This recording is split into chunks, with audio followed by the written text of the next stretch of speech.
Please start. Good afternoon, everyone. Today I, Dr. Mehak, will be taking a class on congenital nasolacrimal duct obstruction, understanding and management.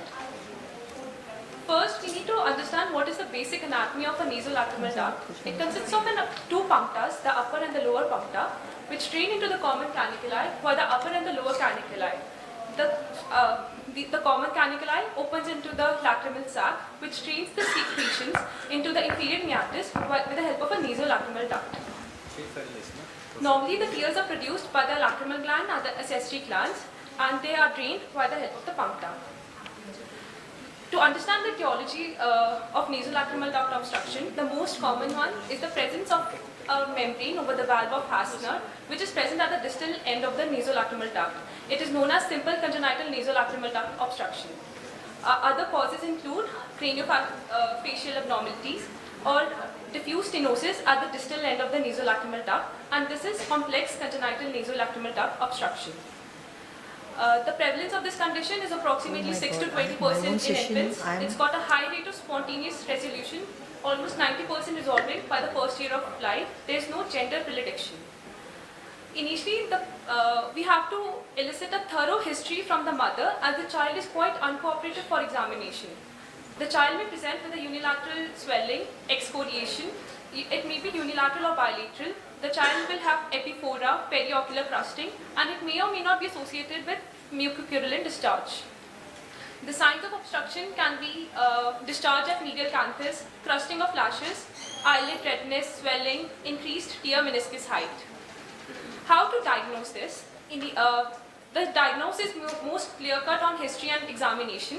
We can do a fluorescein dye test in which fluorescein dye is instilled, and we check after 5 minutes if the dye is still persistent. Roplaz positive is a confirmatory for the diagnosis, and it's got a very limited, imaging has got a very limited role in this condition. We have to rule out acute icrocystitis, which may present with fever, epiphora, erythema. The treatment includes warm compresses and systemic antibiotics.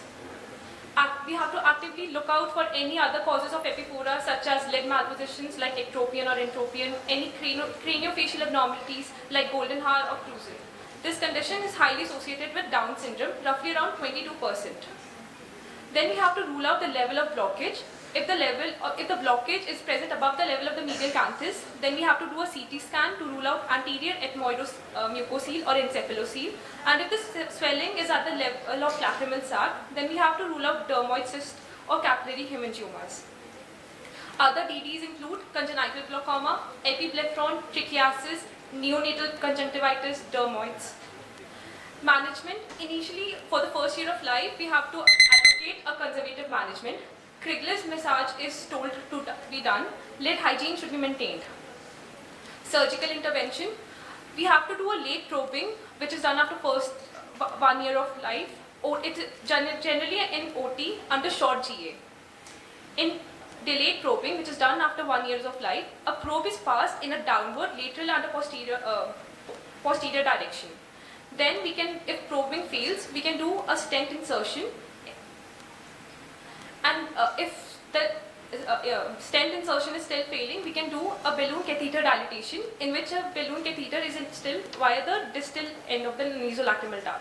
The success rate of this procedure is 53 to 95%. Still, if everything is failing, we can opt for dicryocystorhinostomy, which is done around 5 years of life. Thank you.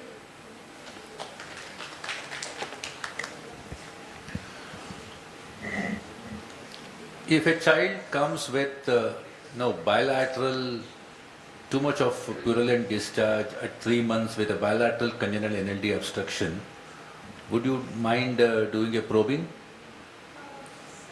Usually, probing is not advocated for the first year of life, as there was a study which was done by McKeown, which had taken roughly around 4,000 infants, in which the effect of early probing was not effective. So when do you do probing actually in this case? In this case, we generally tell the mother to do nasolacrimal duct massage, in which you have to apply the pressure in a downward lateral. It's not NLD massage, it is a sac massage. Yes, How can you massage NLD? Sir, sorry. Yeah, sac massage.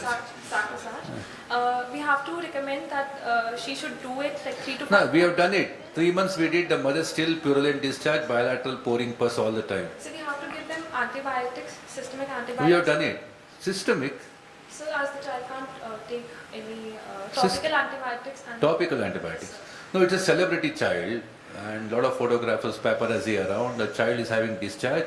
At 6 months, you still want to wait conservatively or do if the probing? so we can do early probing only if the child's parents are quite hell-bent on getting it done. Okay.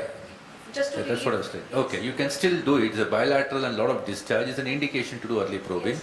Well, the studies can say anything. You have to customize the findings of a study to a particular We have case. to take into account we have to do it under anesthesia and we have to do as the anesthetist says in terms of early probing. Okay, well done.